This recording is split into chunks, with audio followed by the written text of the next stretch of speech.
Hey, it's Lee for On Your Marks Wrestling, and I'm here with a 205 Live review for April 24th. We start the show with a video package introducing the gauntlet match that's going to take pretty much the whole episode.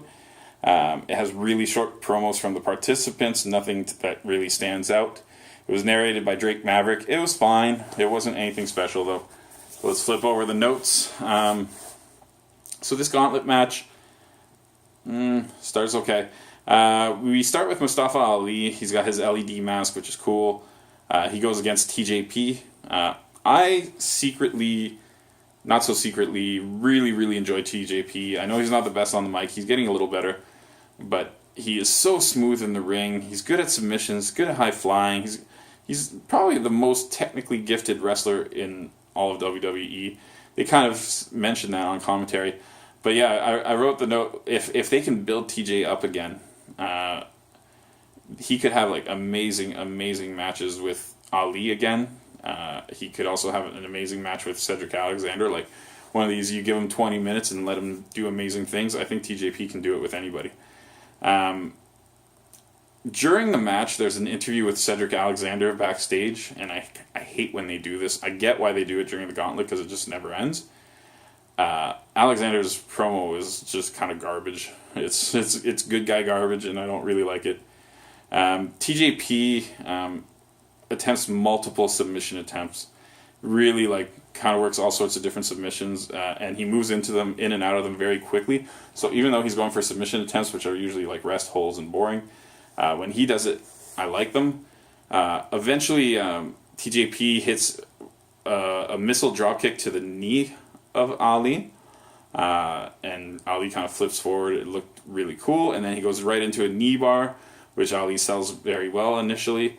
Ali finally manages to get to the ropes, but they kind of established that there was a lot of damage done there. Ali somehow still manages to eventually get his 054 and lands it on TJP and beats TJP or gets the pin on TJP, which leads to Drew Gulak coming out, and Gulak knows that the leg is injured, so that's all he does throughout his little bit of the match. He just attacks the leg the whole time. At one point, Ali hits a crossbody to the outside of the ring. Gulak just keeps hitting all his, doing all these submissions on the leg, half crabs, things like that. Ali at one point goes for the 054, but he really struggles to make it up to the top rope. Gulak kind of shoves out his legs, and Ali drops down to the floor. His head bangs into the stairs. Obviously he protected himself, but it looks kind of brutal.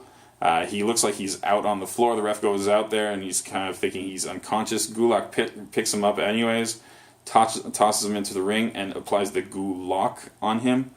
The ref he basically says he's out, and tells him to stop the hold.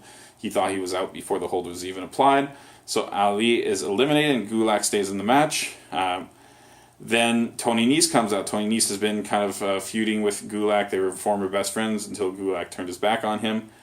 Nese hits his beautiful dive to the outside that he always does. It's always perfect. Throws Gulak into the barricades. Really beats up Gulak. Nese hits his running knee into the corner.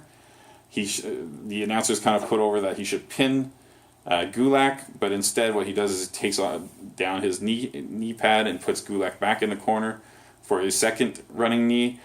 This time Gulak avoids it. Eventually they get to the middle of the ring, and Gulak manages to put a dragon sleeper on him, or the Gulak, and Nese has to tap out.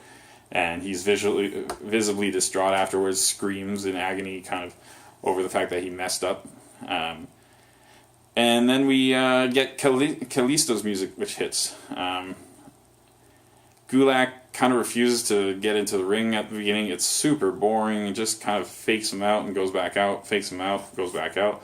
Announcers say, why doesn't Kalisto attack him? Everybody's thinking that too.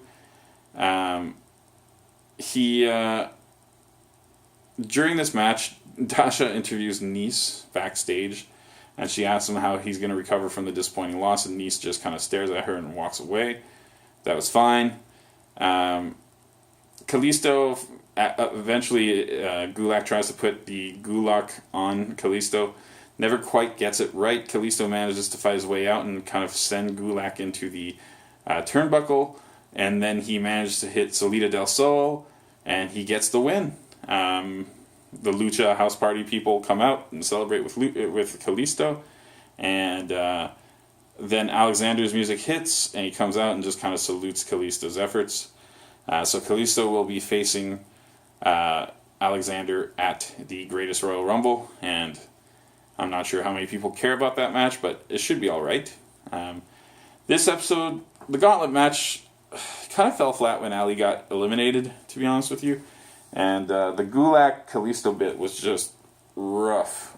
So boring. My eyes are burning right now. This is probably the second or the weakest episode of 205 Live I've ever seen. I'm going to go ahead and give it a 6.5. I thought the first half of the Gauntlet match was pretty good, so 6.5 out of 10 is where I'm at.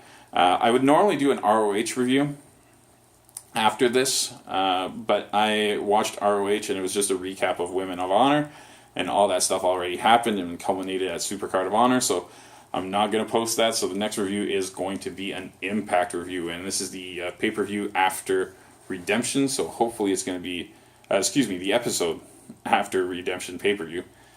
So hopefully that's going to be an eventful thing. Yeah, that's all I got. Thanks for watching.